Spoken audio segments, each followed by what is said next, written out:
Well, hey everybody, welcome to episode 44 of the danjohnuniversity.com podcast. Today we have a lot of interesting questions. There's a few I honestly don't like very much, but I'll do my best to answer them candidly and positively. But sometimes people ask questions that I feel like I either need more information or I think they're going down the wrong road. But I'll be as honest as I can. We have a question from Jim. Good name for a guy in a workout area. Jim. Do you have any experience with, or do you know anything about blood flow restricted training? No. 21-year-old trainers come to me especially at Perform Better, and ask me about it. Maybe it's the next big thing, but I put it in the same place as isometric training and a few other things. Probably a good little thing to have in your toolbox, but no, I have none. Anybody who tells me about it always says it's the next big thing, and here a couple months later, nothing's still come of it. I just don't think you're going to throw the world record in the discus because you did this. I don't think you're going to suddenly become the 2% body fat because of this. I don't know a ton about it because I have just gotten exhausted in my career with the next big thing. And rarely does any of it really ever happen. The only example I can think of is loaded carries, farmer walks, sleds, prowlers, that kind of thing. But no, I have no experience with it. And I'll be interested to see 3 or 4 years down the line if we still talk about it. On one of my talks, someone noted on the comment section that I've got to get up to date on my nutrition thing, and then quoted a very disavowed documentary over on Netflix, and it just made me laugh because they posted that about 4 months ago, and that post does not age well. I feel that way about this. I just don't know how well this is going to age. But Jim, if you have information I should know, please send me an email and we can talk then, okay? We have a question from Tyler. I have a question about the leaning out phase before beginning a bulking phase. This is what I was told years ago, and I discovered this in my own life, especially after wrestling season. One year, I think it was my junior or sophomore year in high school. During wrestling season, of course, your body weight just falls off. But I also picked up a nasty case of the flu. Because the flu comes around and wrestling has no hygiene. And when track season came around, it just seemed like I would breathe and put on body weight. So I've also been told by very good bodybuilders that you need to play around with those things cyclically. So you bulk up and soften up a little bit, and then you really lean out, which sets you up for the next bulk up phase. And you try to balance these two opposites a little bit. Should I switch to more of a heavyweight, low rep strength phase during the leaning phase so my body will be able to recover easier when the caloric intake isn't as high? Well, you know what? I've never heard anyone say that, Doc. That sure makes sense. Most of us during lean out periods, basically in our world, you kind of, strength athletes, we just cut out junk and booze for a couple of weeks, and magically everything seems to lighten up. But that's actually not a bad idea. Though I would pick up that old Keys to Progress, John McCallum's tremendous book. I would suggest following his advice because I still think it's the best. You would do a very low carb diet, and any approach to low carb now is fine. There's so many more options than there used to be. He recommended running up to about a mile a couple days a week. Depending on how you look, what kind of body type you are, you could also do walking with heavy hands or rucking, or certainly just going up in the mountains and going for long walks. Probably be just as good. And then, oddly, he recommended the full body, higher rep workouts. And you're recommending the lower reps. I think in either case, You want to be in a low carb environment. You want to have some kind of inefficient exercise. That would be your running. It could be rowing. It could be anything. And then you need some kind of strength training. Tyler, you're asking if low reps are better. I mean, that's not the tradition, but I think your insight is spot on because you'll keep your strength levels up. And remember, of course, just sitting here, my body's metabolism is burning. When you get a little bit more lean body mass, which heavyweights will do, you're going to have more muscle mass to burn more calories. So it is interesting. I like your thought process here. All I can say, Tyler, is try it. I'm a very big fan of what you just said. And then kind of get back to me, give me some feedback. The only problem is you're going to have to try it low rep heavyweight, and then another time higher reps with more moderate appropriate weights, just to see which one works better. The tradition says the moderate reps, the moderate loads, but we could easily have just missed the boat on that. So good luck on this, Tyler, and please get back to me, okay?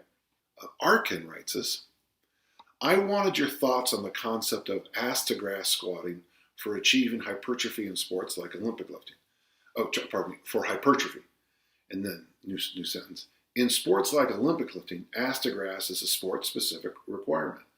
But for bodybuilding, where hypertrophy is the main aim, is this really necessary for quads activation? No. I mean, bodybuilding is its own thing. Someone posted a negative review in one of my books one time and said the Mass Made Simple is stupid because bodybuilders do leg presses and they're all massive. You look at Dorian Yates doing all those leg presses. I've seen some pretty good bodybuilders squatting, and to call it a half squat would be very generous. So no, for bodybuilding, you can do whatever you want as long as you get, more lean body mass and of course, try to approach symmetry and things like that. I would only say that there's always, if you want to dance, you got to pay the piper. So if you do a whole bunch of quarter squats and half squats for a long time with huge loads, high reps, I think you're going to put some body parts in some peril. And there's going to be a day you have to pay that price. That's generally those really deep back squats, those really deep front squats, add some flexibility, some mobility, and build up some body parts that you don't even know you own until you do them. And the nice thing is that flexibility and mobility stays. So your answer in a pure bodybuilding world, you don't do anything you want. You don't have to squat if you have the right tools. But long term, I think the value of the squat has always been for the health and longevity purposes. If you ever find yourself on a long camping hike, you'll be glad you learned how to squat deeply a couple times a day, I think. All right. Hey, good luck to you, though. Thank you. We got a question from Mark. Mark, I am a junior rugby coach based in South Africa, and I listened to your podcast on Rugby Renegade over the weekend. I was very interested in your thoughts, in particular in relation to the discus. Now, isn't that an interesting sentence? We started talking about rugby, segue into discus, shot put, as my son, age 10, is an aspiring shot putter. Well, he's 10. So be very careful about early specialization. He might be the best 11-year-old thrower in South Africa and never move on. Make sure he's playing some other sports. Segue over. My son started shot put in earnest this year, and during the season improved from an initial 7 meters to around 11. He managed to place in the top 10 for our state provincial athletics. The top athletes were, however, 13 to 14 meters. So you're a full 2 meters behind. Yeah, but trust me, early success means very little in track and field. As he's already quite a big guy, 70K, I've been working on his explosive strength. In this regard, I've been focusing on plyometrics, broad jumps, vertical jumps, and getting him to be lighter on his feet, that is skipping. For example, skipping. Given your experience in discus, I would be extremely grateful for your recommendations in terms of what he should be doing. Yeah, I wouldn't be. I mean, do the jumps as just jumping, but don't call it plyometrics. You should have a double body weight back squat before you do plyometrics to get anything out of them. Uh, Boy, I wish we still had discus camp. I'd love to have them for a week. I would much rather see you start teaching things like the overhead squat, farmer walks, gymnastics, and play other sports. Keep everything very simple. And then all you want to do is improve his ability to snap and his work capacity. And then, of course, try to have the finest shot put technique you can possibly have. Every minute you spend on more beautiful technique is going to carry over into the throw. What's going to happen in the next 5 or 6 years is the wonders of puberty, and then we'll find out what happens. But what I would really push against is any kind of specialization. As a youth, a little bit older than your son, I did the hurdles, I did American football, I did soccer, I played basketball in 2 leagues in the summer, obviously through the discus, and those sports all helped me with my discus by teaching me lessons of intensity. I wrestled too. Teaching lessons of intensity, teamwork, hard work. So I would really try to push you towards keeping him a very broad base until probably about age 16. I hope this helps. That's my opinion. But I've seen just too many youth superstars just flounder along the way. Your son obviously is not a superstar, but you're on the right track. Just make sure you're reasonable and you're going step by step. Thank you, Mark. We got a question from Tom. What is the best way to teach a squat to someone that has trouble getting the movement? I'm helping an 18-year-old girl train properly, but I'm having trouble teaching her to squat. She's 6 foot and seriously long legs. Even with a heel support, a body weight squat turns into an ugly round back good morning. Oh boy, Tom, if you looked at my work, I mean, this is what I do for a living. First off, please go get the articles about how I teach people to squat. I start off with something we call the doorknob squat. Now, you can do it with a TRX or just hold your hands like this. One of my favorite pictures in my collection is me and Mr. Universe Dave Draper doing squats together, holding each other's crossed hands like this. You want a counterbalance when you're teaching a person learning how to squat. So if you have a TRX or any kind of suspension system, you water ski, put as much load as you want into those hands, and then just practice the movement. Once they figure out that you're not squatting on your legs, you're squatting between your legs, then I move into the goblet squat. I don't know why you would teach a body weight squat to anybody new. The body weight squat, I honestly think the body weight squat is one of the more difficult squats to teach.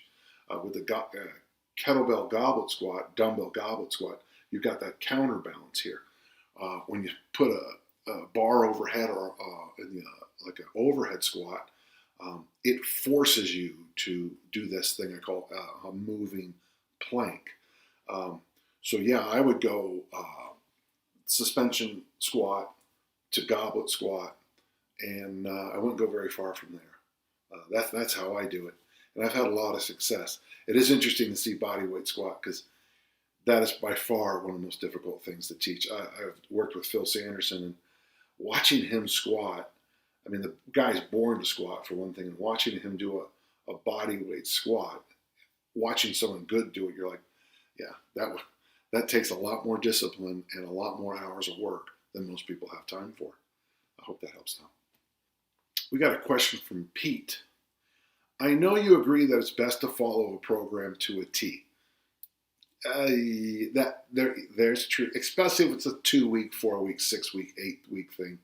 Just do what the program says, then judge it. If it goes on, I mean, if someone gives you a 10-year program and it's stupid, I don't know if I'd follow it for all 10 years. However, what would you suggest if a program is lacking some fundamentals such as weighted carries? Well, if it's like my Mass Made Simple doesn't have weighted carries, but it's only 6 weeks. is it smart to add them or just leave them out and add them back in after you completed the 12 to 16 week program? Well, 12 to 16 weeks, that's 3-4 months. Pete, it's going to be dependent on what kind of program it is. I could see for hypertrophy, there'd be no value in weighted carries. That one idiot on the Instagram thing, he goes, I studied farmer walks and I don't see what they have to do with bodybuilding. It's like, once again, bodybuilding always has to be the end all be all of every conversation we talk about lifting weights. Bodybuilding is a subfield of what we do. And it drives me crazy when people think that the engine of this thing is bodybuilding. Yeah, I mean, it's loaded carries build work capacity. That's their job. It builds up anaconda strength. That's their job. It makes you play better and throw farther. I mean, I don't care how good. Hey, if you throw 75 meters and you're grossly overweight, you're still the world record holder in the discus. So, but I'd like to know what that 12 to 16 week program is. But Pete, I would suggest if you have a specific goal, follow that program. And then at the end of that, it's 4 months. Just go back to a normal program. I'm wondering, there's some very good online bodybuilding programs. And I've said this before. And I actually had to ban some people on my Instagram account. I mentioned Greg O'Gallagher's Kino Body program, which I'm actually a big fan of. And God, these guys took it offensively. Well, I've read this stuff over. It's the most logical, pure bodybuilding program there is. Yeah, there's no loaded carries in it because it's not for athletes. It's for guys who want to look good at the pool. When you have a face like this, it doesn't matter what your body looks like because no one's interested anyway. So let's do this, Pete. I'm going to say follow the program, but let's put a little asterisk on there. If you get done about 2, 4, 6 weeks and you notice a diminishing of your work capacity, please feel free to add them in. Does that make sense to you? All right, thanks so much. Mike asked a question, another Mike. I have bad mobility and can't do a kettlebell overhead squat. Any tips there? Yeah, don't do that exercise. I've watched people at certs do that, and I keep thinking to myself, okay, I got hit in the head with a discus in college right here. Should have killed me. It should have killed me. We got a guy here who works with us sometimes, coming up out of a kettlebell Turkish getup, and his hand slips, and the bell hit him here on the chest. Really hurt him. Doing a lift here, you got bad mobility, and you're doing a one hand overhead lift. One of the most dangerous things I can think of. One mistake, and you got a heavy load overhead coming at your forehead. I don't know why people like the kettlebell overhead squat. If you do overhead squats, use a barbell. But now to get to the end. So one of the things I do is when I'm working with somebody, in fact, this week I've been working with Jeff Hemingway on it. I have the person slide down as deep as they can. I wouldn't have a load in your hand. You could use a book or your iPhone or something, your cell phone, whatever.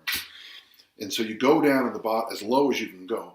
And then I put my knees in their lower back, and we do an interesting little breathing thing. It's called Buddha belly, but you fill up your belly as full as you can, and then you breathe out.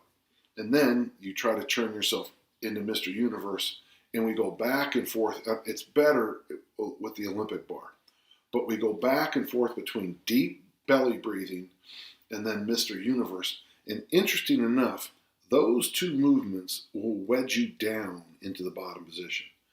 Your mileage may vary, but I have found it to be a really good way to increase people's specific mobility, flexibility for certain lifts. If you have a good reason for doing the kettlebell overhead squat, Mike, I apologize. Let me know what it is, but that's probably the best thing I can have you do. You will need a partner, but that's just not that big a deal. Swapnil asks a question. I was wanting to ask you to compare the 2-3-5 ladder and the 1-2-3-4-5 rep ladder, and more importantly, how you would vary the rest times. I looked around and found out that some people recommend 30 seconds between every step of the ladder, while I, for the time being, have used the number times 10 seconds of rest. Oh, like 10 seconds. Okay, 10, 20, 30, 40, 50 seconds. Okay. Another would be how you progress in this. Would it be better to stick with one idea to add more rounds, like 5, or add weight, or to stay at about 20 to 30 reps? Well, for one thing, I mean, we came up with the 2-3-5 ladder because we just got bored doing no one does reps of 4. It's not a Fibonacci number. Fibonacci numbers 1, 2, 3, 5, 8, 13, 21, 34, 55, 89. My football number was 89.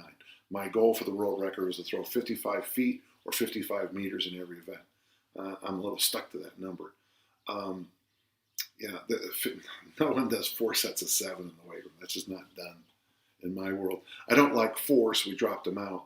And usually the 1 was just a waste of time. So we discovered that 2-3-5 was a much more efficient way to squat and press if you're just playing that load. When we do 5 sets of 5, as the athlete advances up, they can't really do 5 sets of 5, but they can go 2, 3, 5, okay, 10 reps, 2, 3, 5, 20 reps, 2, 3. That's technically not 5 sets of 5, but it's a way to add load and not burn the athlete apart. That would be early preseason. Rest periods, I don't know what the big deal with rest periods is.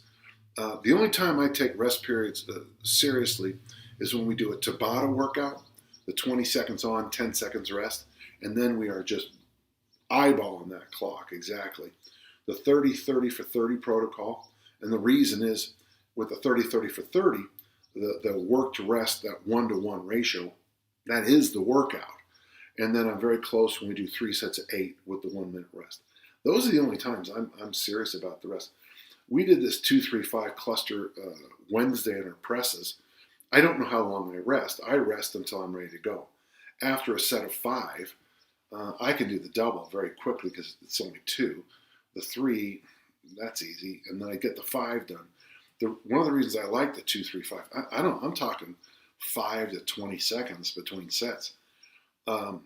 When I do the 2-3-5 ladder, sometimes I find that I'm so fresh about halfway through, I'll jump the same load, 24 kilos per hand, I'll go 2-3-5-10 because it's just so easy for me to do that. Just rest is appropriate. That's the answer all the time. If you Google my name and T Nation and the word rest, I have a whole article on rest. And I think I start off first with eternal rest. One day you're going to have all the time you'll ever need to rest. But I'm just not a fan of prescribing rest periods as much. There's just too many things come up. If you're an Olympic lifter and you're used to 5-minute rests, you might have to lift literally 1 minute after your name is called. And so that's going to be a completely different lift than if you're used to resting for 5 minutes. In the real world, we just don't rest that top-down 2-minute rest thing, And how would you progress on this? There's a couple ways we do it. If I'm doing the 2-3-5-10, just that other example, okay, so each round of 2-3-5-10 is 20 reps. So if we did that 5 times, that's 100 reps. That's a once every couple of month workout. 2-3-5-10 by itself is not bad, and it's a nice little tonic, wake you up. I like the idea, what you say here, 20 to 30 reps. Yeah, I'm in that. So 30 reps would be 2-3-5, 2-3-5, 2-3-5. If you add load, you're going to notice some things really change. So that would just be something I'd like you to think about. If you jump from 50 kilos to 60 kilos, you're going to lose some reps there. But the key to the ladder is that you stick with one weight and you just keep adding volume and density. Take less and less and less time. So more volume in less time. And that's what we're trying to do with the 2-3-5 protocol. I know that's all over the place and a bit scattered, but sometimes you just got to get in the weight room and do it. We have a question from Nicholas. What sort of program would you recommend to a 38-year-old guy with 15% body fat at 195 pounds, 6'2", who is aiming to fulfill his childhood dream of pro wrestling? No delusions of achieving any sort of fame or fortune, but trying to prepare for the rigors of a local wrestling training school and appearing in local or regional matches, thinking about it as a community theater for the aging masochist. Well, interesting, Nicholas, here in Utah, we have this lower level professional wrestling group that does they'll show up at church events and they'll show up at little, regional events. And from what I've seen, at 15% body fat, you'll probably look pretty good. The best thing you can do, Nicholas, I mean, you've got to get in the mat and you've got to learn the techniques and the drills and the skills and the acting of that particular event. I wanted to call it a sport, but I didn't know where to go on that. I would suggest a very general program. Go to the Dan John University, do the park bench workouts 5 days a week, and then talk to somebody who's done it before, and then get some feedback from them on what to do or not to do. There's going to be a lot of things you have to learn, including some interesting things about safety, and of course, on the acting side. And the best place you're going to learn that is in the wrestling school. I'm hoping you've already applied for one, and I hope you're moving towards that direction, because that's the key. What we do in the weight room is going to be great. That's nice. But what you need to do is you need to learn the tools and techniques of that particular chosen field. Glenn asks a good question. Being a high school coach yourself, well, it's been a long time, but okay. What do you think will be the best approach to getting kids physically and mentally prepared for the fall and winter sports seasons? We will be having sports in Texas. Well, of course you are. After losing off-season and likely some summer training time. Well, as I told the guys over at one of our strength organizations yesterday, I actually think there's going to be a lot less injuries this year because of this. The number of stupid injuries that happen in the off-season training is something that we really need to talk about. It's, guys blowing their knees doing drills, all these other little issues that go on, the shoulder injuries from, rolling, hitting the ground with no pads on and stuff. But it's going to be just like the way it used to be, Glenn, the way I did. You're going to show up and you're going to get your people in shape. I think you're going to find some interesting things. I think I think you're going to have to get back to, if you have sleds, you're going to have to get back to sled driving. Prowlers would be great. You're going to try to make everybody, puff up, this bodybuilding nonsense, but really your athletes might be okay. There's going to be some transitions. You're going to have to be, I don't know how much my coaches thought about this stuff back in the 70s.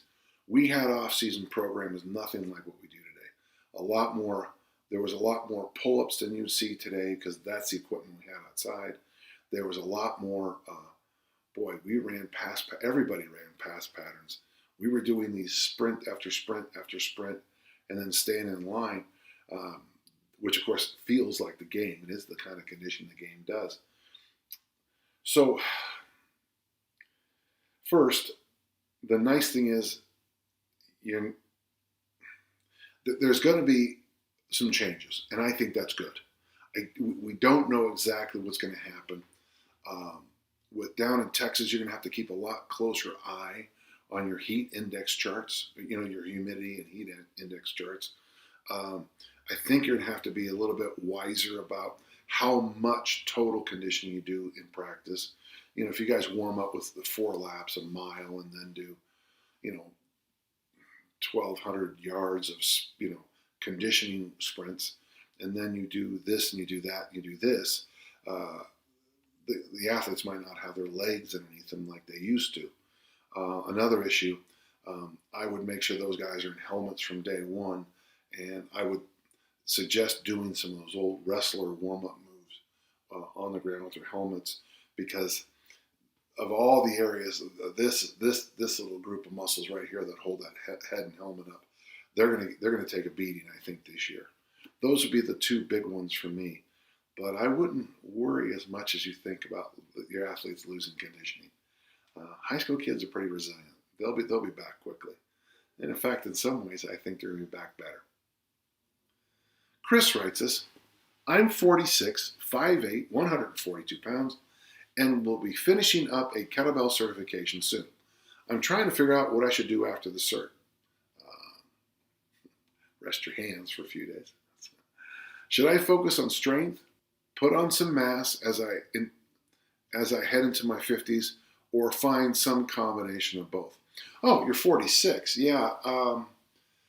You're kind of late in the game to be putting on mass, Chris. It's real easy to get big. All you need to do is walk around most of America.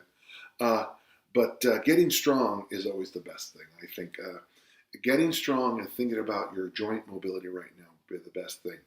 I would strongly suggest that after your cert, you slide into the world of double kettlebell work. Double kettlebell front squats, double kettlebell presses. Those are huge. And if you're taught well, the double kettlebell clean. And you could also be doing some double kettlebell deadlifts, which some people get a lot of good out of, and others don't. It's kind of a mixed bag. But yeah, I would get as strong as I can and keep my joint mobility as fresh and as healthy and as mobile as I can for the rest of my life. I worry a little bit about you trying to bulk up, because that weight, at 46, every pound of your body is trying to put on as much fat as it can right now.